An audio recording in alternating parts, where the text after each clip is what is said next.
सुनै लागे सहज ध्यान, नानक भगतां सदा विगास। सुनै दुख पाप का नास। प्रभु दा नाम सुनना अपने आप विच इतनी महानता रखता है। मनुख सतवादी हो जाता है, उच्चे आचरण का मालिक हो जाता है, व्यवहार बड़ा उसका उच्चा हो जाता है, आचार उसका बड़ा उच्चा हो जाता है। हो ही नहीं सकता कि प्रभु का नाम सुनने वाले का आचार बड़ा नीवा होवे।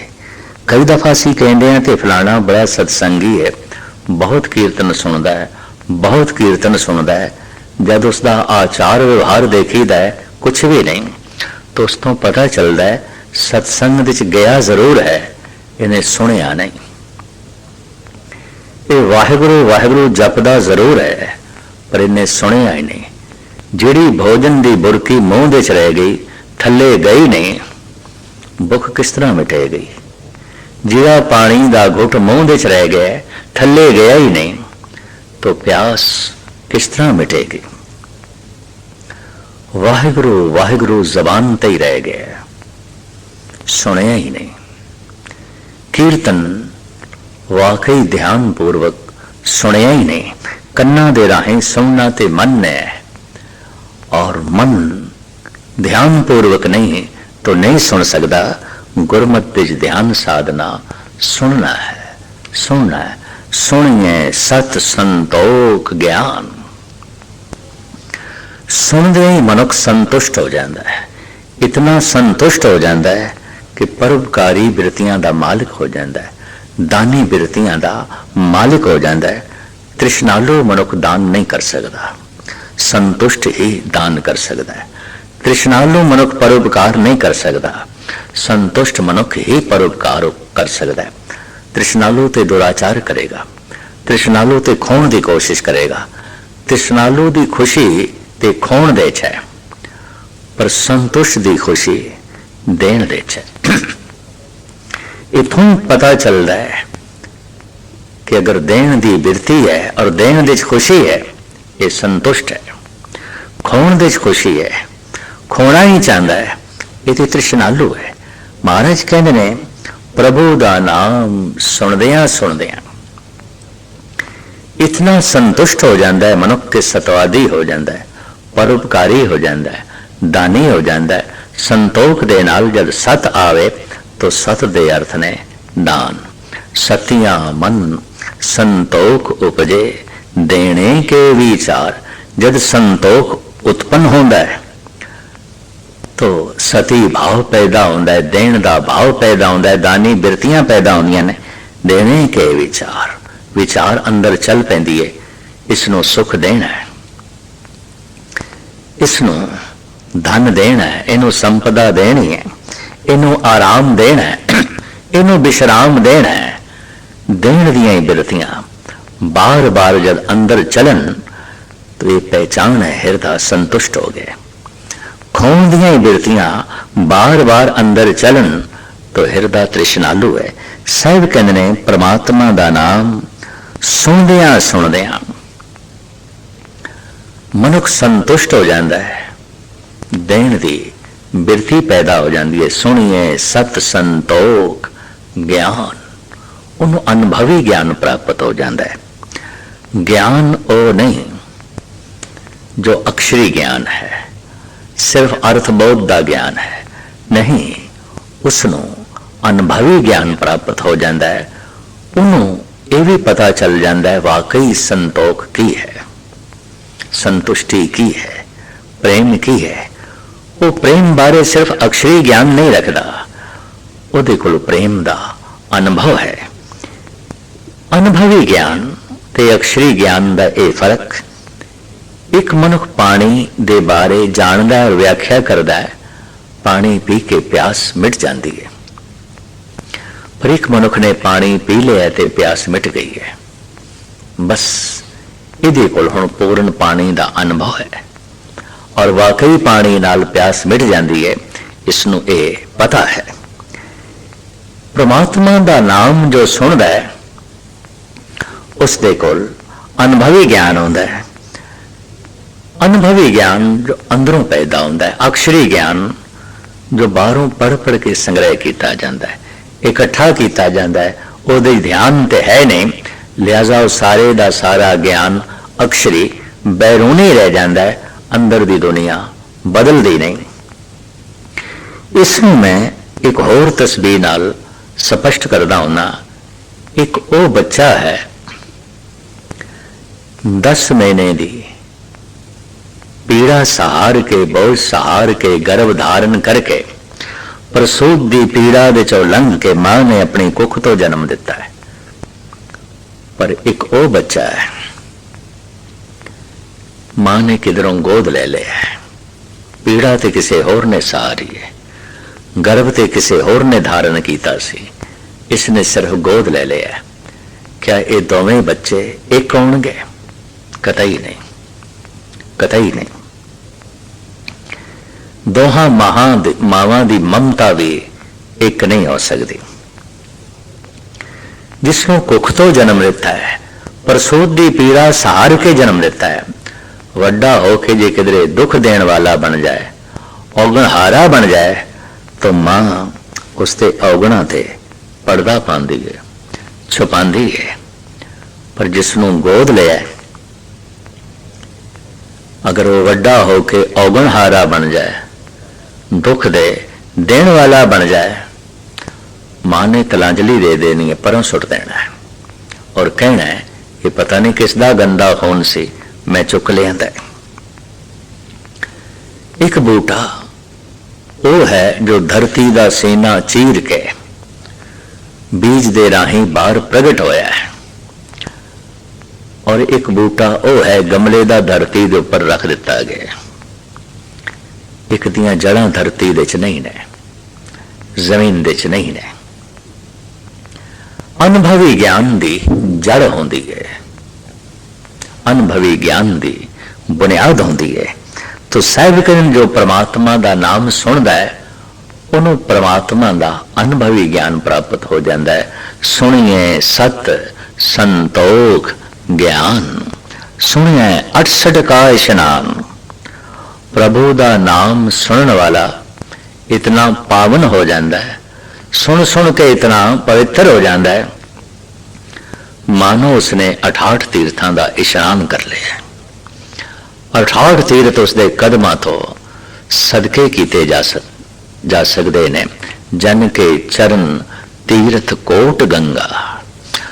ऐसे पुरुष के चरणों की धूड़ जो सुन सुन के आत्मक आनंद प्राप्त कर चुके है, उदी चरण धोड़ी दे ची करोड़ा गंगा का इशनान है। सुनिए सत संतोख ज्ञान, सुने 68 का इशनान, सुने पढ़ पढ़ पावे मान। सुनदिया मनुख दे अंदर धर्म ग्रंथां नूं पढ़न की रुचि पैदा हो जाती है, पाठ करन की रुचि पैदा हो जाती है, अर्थबोध का ज्ञाता हो जाता है, सियाणा हो जाता है, और इसनों लोक परलोक दे मान प्राप्त होता है। जगत कहता है इते ज्ञानी है, इते ब्रह्म ज्ञानी है, इते अर्थबोध का ज्ञाता है, इते सूझवान है। और वाकई इस सूझ समझ दी अंदर बुनियादा ने तो परमात्मा के दर दे च भी ये मान प्राप्त करता है। सुनिए पढ़ पढ़ पावे मान, सुने लागे सहज ध्यान। सुनदिया इसका ध्यान सहज हो जाता है। सहज दे अखरी अर्थ ते यही ने जो स्वयं तो जन्मे है, अपने आप तो पैदा होया है। जैसे भुख अपने विचों पैदा होती है, सहज है, और भुख नाल जो खादा जा रहा है सहजे खादा जा रहा है। भुख अंदरों पैदा नहीं हुई, खादा जा रहा है, ये खाना सहज नहीं है। सहजे जागे सहजे सोवे, गुरमुख अन दिन उस्तित होवे। गुरमुख जिहड़ा है ओदा सोना जागना भी सहज है, ओदा खाना पीना भी सहज है। वो इतना सुचेत है, सब कुछ उसका सहज है, हर वक्त ध्यान पूर्वक रहन करके सब कुछ उसका सहज हो गया, सरल हो गया, बिखम नहीं है। जो स्वयं तो जन्मे है वही उसके जीवन का आधार है। ऐसे पुरुष का ज्ञान भी सहज है, अंदरों पैदा होया है। ऐसे पुरुष का रस भी सहज है, अंदरों पैदा होया है। ऐसे मनुख की पवित्रता भी सहज है, अंदरों पैदा हुई है। सुने लागे सहज ध्यान, ऐसे पुरुष का ज्ञान विच ध्यान हर वक्त रहिंदा है, सहज अवस्था विच ध्यान हर वक्त रहिंदा है। उहदी सहज अवस्था हर वक्त बनी रहती है। सुने लागे सहज ध्यान, सुने पड़ पड़ पावे मान, सुने लागे सहज ध्यान। नानक भगता सदा विगास, सुने दुख पाप का नाश। सुनदियां पाप नाश हो गए, दुख नाश हो गए, सदैवी विगास अंदर पैदा हो गया। भगतां दे मन विच ये सदैवी खेड़ा हुंदा है। सुने सरा गुणा के गाह, सुने सेख पीर पातशाह। सुने अंधे पावे राहो, सुने हाथ होवे असगाओ। नानक भगता सदा विगास, सुने दुख पाप का नाश। परमात्मा का नाम जो सुनदा है, श्रोता है। दरअसल ਕੰਨਾਂ ਨੂੰ ਸਰਵਨ ਕਹਿੰਦੇ ਨੇ, ਤੇ ਜਿਸ ਦਾ ਮਨ ਕੰਨਾਂ ਤੇ ਟਿਕ ਗਿਆ ਉਹਨੂੰ ਸਰੋਤਾ ਕਹਿੰਦੇ ਨੇ। ਸਰਵਨ ਤੇ ਜੋ ਟਿਕ ਗਿਆ ਸਰੋਤਾ। ਔਰ ਜੋ ਬਹੁਤ ਗਹਿਰਾਈ ਨਾਲ ਸੁਣ ਰਿਹਾ ਹੋਵੇ ਸਰੋਤਾ ਹੈ, ਉਹਨੂੰ ਕਹਿੰਦੇ ਨੇ ਕਿ ਸੁਰਤ ਦੇ ਵਿੱਚ ਹੈ। ਔਰ ਸੁਰਤ ਦੇ ਤਿੰਨ ਅਰਥ ਨੇ। ਸੁਰਤ ਸੁਣਨਾ, ਸੁਰਤ ਸਮਝਣਾ, ਸੁਰਤ जुड़ना। कहते हैं ते सुरत दे च है, सुन रहे है, बहुत गहराई नाल सुन रहे है। अगर ये श्रोता है, सुरत दे च है, तो फिर असी आखते हैं इनू सुरत आ गई है, समझ आ गई है। सुनदियां इनू समझ आ गई है, इनू सुरत आ गई है, इहदी सुरत जुड़ गई है। हुण सुरत दे अर्थ ध्यान है, जुड़ जाना है, प्राप्ति कर लईए। सुरत श्रोता सुनना, सुरत समझना और सुरत जुड़ना। जो वाकई श्रोता है, सुन रहे है, सुनदियां सुने सारा गुणा कहेगा। वो जो गुणा का सर है, सागर है, परमात्मा है, उसनों गा लैंदा है, प्राप्त कर लैंदा है। गुणा का सागर उसनों प्राप्त हो जाता है। सुनदियां सारे गुणा का वह मालिक बन जाता है। सुने सरा गुणा कहेगा, सुने सेख पीर पातशाह। सुनदियां वो इन्हां अवस्थावां नूं प्राप्त कर लैंदा है जिन्हां आस इस्लामी जगत दे कहंदे ने ये शेख है, ये पीर है और ये बादशाह है। भाव बादशाह जैसी विशालता, प्रभुता वो प्राप्त कर लेंदा है। पीरां वाली करामातमयी बिरती वो प्राप्त कर लेंदा है। शेखां जैसी चौधरपना वो प्राप्त कर लेंदा है। भाव प्रभु का नाम सुनदियां वो इतना महान हो जाता है, सारे उसनों महान मनन लग पैंदे ने। ओदे सलाह मशवरे दे नाल चलना फखर समझते हैं।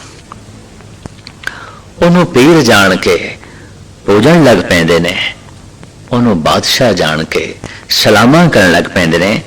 ये सारियां सौगातां सतगुरु कहंदे ने सुन के प्राप्त होंदियां ने। सुने शेख पीर पातशाह, सुने अंधे पावे राहो। कहते ने जद रस्ता दिखाई ना देवे, कोई अंधा है तो आवाज दी सेध उसका मार्ग दर्शन कर दिए। एक अंधा ते आवाज दे आसरे ते ही चल सकता है। अध्यात्मक जगत दे ये अखां ते काम करदियां ही नहीं। नानक से अखड़ियां बेअन जिनी दिसंदो मां पिली, उथे ते सतगुर शब्द उजारो दीपा, उथे ते उजाला शब्द दा है, उथे ते प्रकाश शब्द दा है, उथे ते मार्ग दर्शक शब्द ही बनता है। ते शब्द सुनन दा विषय है। जब कोई सुनता है उसनों इस तरह रास्ता मिल जाता है जिवें किसी अंधे नूं आवाज दे राही मार्ग मिलता है। आवाज दईए एक अंधा आवाज दी सेध ते चल पैंदा है, बस वो आवाज ही उसदे लई सेध बन जाती है, आवाज ही उसदे लई मार्ग बन जाती है। परमात्मा दा ते मार्ग ही शब्द है और शब्द सुनन दा विषय। जैसे कोई सुनदा है उन्होंने मार्ग की प्राप्ति हो जाती है। साहब कहते ने सुने अंधे पावे राहो, सुने हाथ होवे असगाहो। प्रभु दा नाम सुनदियां सुनदियां ये संसार जो असगाह है, जिदा पार पाना बड़ा औखा है, वो ते एक हाथ जितना हो जाता है, उन्हों पार करना आसान हो जाता है। दरअसल संसार नो सागर नाल इस वास्ते तशबीह दिती है, जिथे संसार विच पदार्थ ने, सागर विच पानी ही पानी है। सागर दा पानी नहीं नापिया तोलिया जा सकता, संसार दे पदार्थ नहीं नापे तोले जा सकते। डुब जांदियां ने किश्तियां सागर दे पानी दे, डुब जाते ने मनुख संसार दे पदार्थां दे। पर पानी दी डुबदियां ने किश्तियां कदी कदाई कोई किश्ती डुबदी है, पर संसार दे पदार्थां दे करीबन सारे डुब जाते ने। हम दे खां तैं डुबे वाले कोई विरला ही जो है पार होंदा है। कौन पार होंदा है? जो परमात्मा दा नाम सुनदा है। सुनदियां वो इतना शक्तिशाली हो जाता है कि उन्होंने संसार सिर्फ एक हाथ जितना भाव संसार नू पार करना बड़ा आसान हो जाता है। और इसका फिर यह भाव कि उन्होंने संसार दे च रहने की जांच आ जाती है। बहुत सारे मनुख संसार दे च रहिंदे ने, जांच नहीं आई परिवार दे च किस तरह रहना है, संसार दे च किस तरह रहना है। किसी दे नाल मिलवर्तन का ढंग ही नहीं आया। भरा दे नाल किस तरह मिलना है, मां बाप नाल किस तरह मिलना है, पत्नी नाल की व्यवहार चाहिए, बच्चों नाल की व्यवहार चाहिए, दोस्तां नाल किवें पेश आवना है, पड़ोसियां नाल किवें जोड़ना है, पदार्थां दी वरतों किवें करनी है, धन का इस्तेमाल किस तरह करना है। इस सब कुछ दी जांच उस भगत नूं आ जाती है जो परमात्मा का नाम सुनता है। उन्होंने संसार दे च रहण दी जांच आ गई, ते जिन्हों संसार दे च रहण दी जांच आ जाए उन्होंने संसार डुबदा नहीं। उन्होंने ते पानी दे च रहण दी जांच इस तरह आ गई है जैसे कि कमल दा फुल, जितना पानी वधदा है उतना ही ऊपर उठता है, डुबदा नहीं है। जितनी घर दे धन संपदा वधदी है उतनी उसकी सुरत उच्ची होती है, उतना ही उसका ज्ञान महान होता है, वो डुबदा नहीं है, वो गर्क नहीं होता। तो साहिब कहने ने सुना सारा गुणा कहेगा।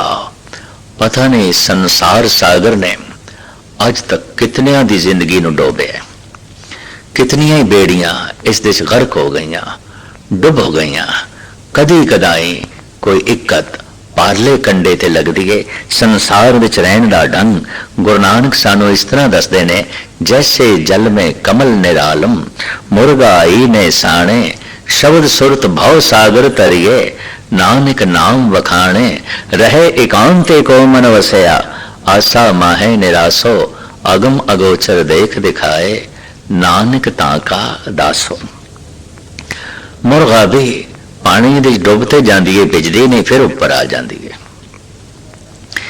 इस तरह उपजीविका दा मारिया होया मनुख कई दफा संसार विच बहुत गहरा चला जाता है और इंज लगता है जैसे डुब गया, पर नहीं, एकदम उपर आ जाता है। वो भिजदा नहीं, वो भारू नहीं आता, उन्होंने जांच आ जाती है।